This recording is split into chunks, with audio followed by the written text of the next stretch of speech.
Batting, gambling, सट्टा और जुआ।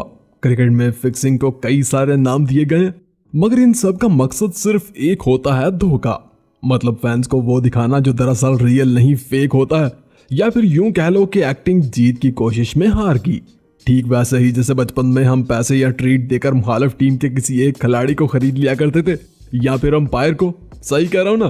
क्रिकेट में भी फिक्सिंग की शुरुआत कुछ ऐसे ही हुई थी, क्योंकि शुरुआत से ही इस जेंटलमैन गेम में एक्शन से लेकर एंटरटेनमेंट सब था, मगर पैसे की कमी थी जनाब। और यही चीज खिलाड़ियों को फिक्सिंग की तरफ ले आती थी। एक ही मैच में रातों रात अमीर होने का ख्वाब इनसे फिक्सिंग करवा देता था, और ऐसे क्रिकेट की तारीख के इस डार्क साइड की शुरुआत हुई थी। आज की वीडियो में हम आपको क्रिकेट की तारीख के सभी मैच फिक्सिंग स्कैंडल्स की सच्चाई दिखाने वाले हैं जनाब। तो वीडियो को एंड तक जरूर देखिएगा और पसंद आए तो लाइक भी कर दीजिएगा। तो चलिए शुरू करते हैं। भाई वैसे तो क्रिकेट में मैच फिक्सिंग की शुरुआत सदियों पहले ही हो गई थी, मगर फिक्सिंग का पहला स्कैंडल ऑस्ट्रेलिया वर्सेस इंग्लैंड के 1981 में होने वाले टेस्ट मैच में सामने आया था, जब ऑस्ट्रेलियाई टीम की 400 रन के सामने इंग्लिश टीम 174 के रन पर आउट हो गई थी, और दूसरी इनिंग में भी 135 के स्कोर पर इंग्लैंड के 7 विकेट गिर गए थे। और इसी पॉइंट पर ऑस्ट्रेलियाई विकेटकीपर रॉडनी मार्श और डेनिस लिली अपनी टीम के खिलाफ बैटिंग लगाते हैं जनाब। मतलब इनका टारगेट होता है इंग्लैंड टीम को मैच जितवाना। तो फिर क्या जनाब, लैन बोथम 149 और बॉब विलियम 43 रन्स की बारी खेलते हैं और इंग्लैंड की टीम एक विकेट से वो मैच जीत जाती है।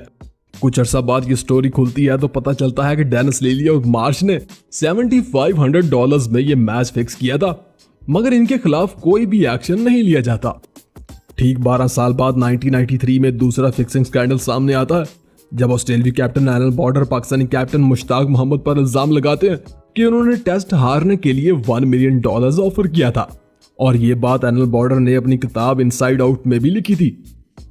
1996 ही वो साल था जब इंडियन बोकी मुकेश गुप्ता की मुलाकात अफ्रीकी कैप्टन हंसी क्रोनिया और मोहम्मद अजरुद्दीन से पहली बार हुई थी।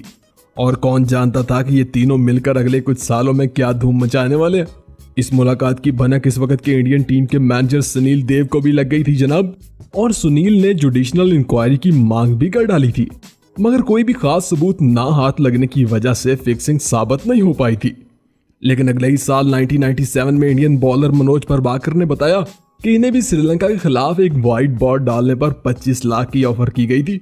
मतलब 90s के आखिर तक क्रिकेट में बुकीज का राज चल रहा था जनाब। एक साल बाद 1998 में पाकिस्तानी बॉलर अताउर रहमान ने इल्जाम लगाया कि वसीम अकरम ने इन्हें न्यूजीलैंड के खिलाफ बुरा परफॉर्म करने पर 3 लाख ऑफर किया था, जिसके बदले में वसीम अकरम को फौरी पाकिस्तान की कप्तानी से तो हटा दिया गया था, मगर कोई खास पनिशमेंट नहीं दी गई थी।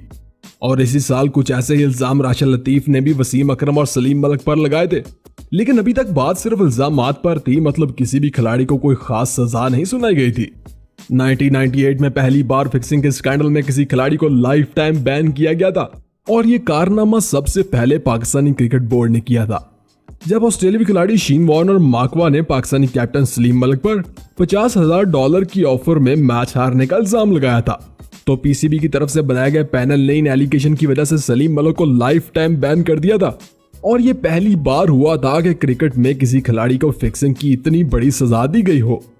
इसके कुछ ही अरसा बाद ऑस्ट्रेलियाई खिलाड़ी शीन वॉर्न और माकवा पर भी बैन लगाया गया, क्योंकि इन दोनों ने $11,000 लेकर इंडियन बुकी को मैच से पहले ही पिच रिपोर्ट और वेदर रिपोर्ट दे दी थी।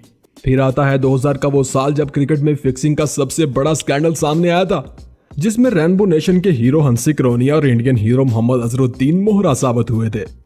इंडिया और साउथ अफ्रीका के दरमियान होने वाला आखिरी टेस्ट मैच $2,50,000 में फिक्स किया गया था, जिसमें Hansie Cronje, Herschelle Gibbs, Mohammad Azharuddin और अजय जडेजा समेत कई खिलाड़ी भी शामिल थे।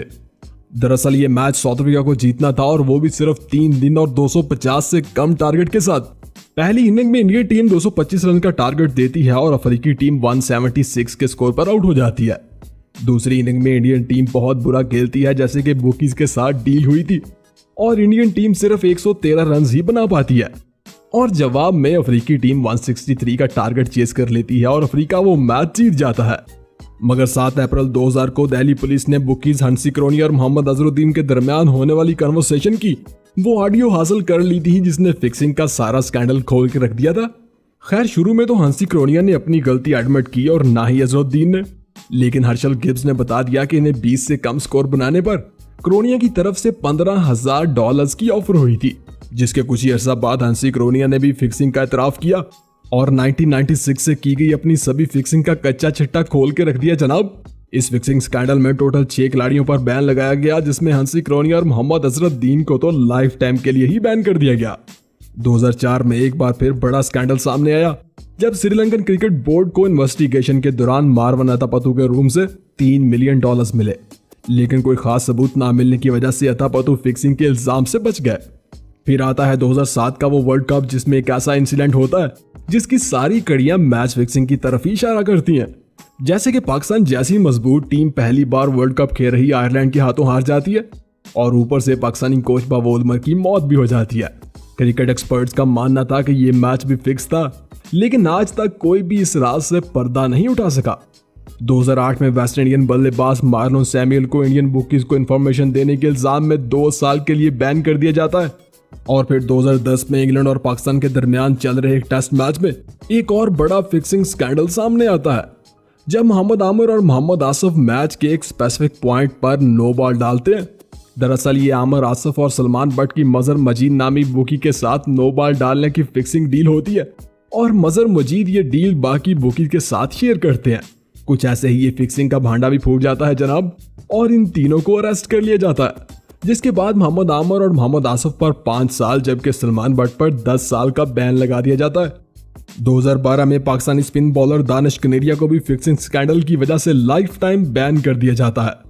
फिर आता है 2013 का वो साल जब आईपीएल के चमकते चांद पर भी फिक्सिंग का धब्बा लग जाता है और श्रीशांत समेत कई खिलाड़ियों पर बैन लगाया जाता है।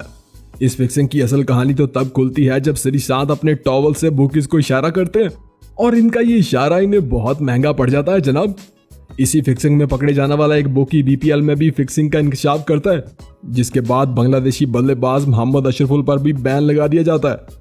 2017 के पीएसएल में पाकिस्तान के फ्यूचर स्टार माने जाने वाले ओपनर बल्लेबाज शजील खान और खालिद लतीफ दोनों को फिक्सिंग के इल्जाम में सस्पेंड कर दिया जाता है। शजील खान 2 मिलियन रुपीस के बदले पेशावर ज़ल्मी के खिलाफ 2 डॉट बॉल्स खेलने का इतराफ करते हैं और इन्हें 5 साल के लिए बैन कर दिया जाता है। और खालिद लतीफ इस सारी फिक्सिंग में डील करवाने वाले मोहरा साबित होते हैं। इनके साथ मोहम्मद इरफान को 1 साल और मोहम्मद नवाज को भी 2 माह के लिए बैन किया जाता है। वैसे इनके बाद उमर अकमल पर भी मैच फिक्सिंग स्कैंडल की वजह से 3 साल का बैन लगाया गया था और यही क्रिकेट की तारीख का आखिरी सबसे बड़ा मैच फिक्सिंग स्कैंडल था। फिक्सिंग के अगेंस्ट लगाई जाने वाली बैन्स की वजह से अब क्रिकेट में फिक्सिंग काफी हद तक कम हो चुकी है जनाब, लेकिन क्रिकेट पर लगाई जाने वाली बैटिंग और गैम्बलिंग लीगल होने की वजह से बुकीज फिक्सिंग का कोई भी मौका हाथ से जाने नहीं देते। वैसे अगर आपको भी लगता है कि क्रिकेट में फिक्सिंग की वजह बैटिंग का लीगल होना है तो हमें कमेंट करके जरूर बताइएगा। वीडियो पसंद आई हो तो लाइक कर दीजिएगा और चैनल को सब्सक्राइब करना बिल्कुल मत भूलिएगा।